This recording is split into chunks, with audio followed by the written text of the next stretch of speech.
Hi, I'm Sarah Limpus. I work for the Department of Agriculture and Fisheries, and today we're going to be looking at some biodegradable mulch films.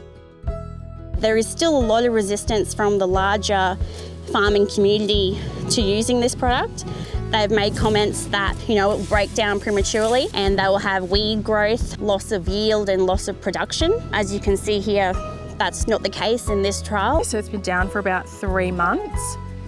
You can see it's still quite strong and stretchy and it doesn't break easily. The mulch is looking wonderful. We're not getting huge piles of plastic waste when you're using this product.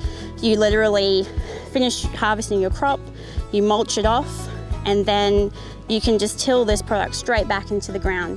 On my organic farm, I've been using the biodegradable mulch for 3 seasons and I'm very happy with it.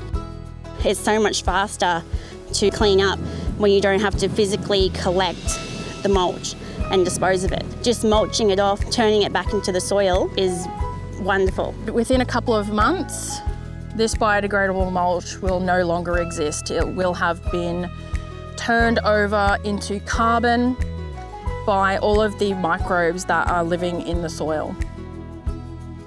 Most councils don't take polyethylene mulch films to be disposed of, with the pathways for disposal highly limited and very expensive.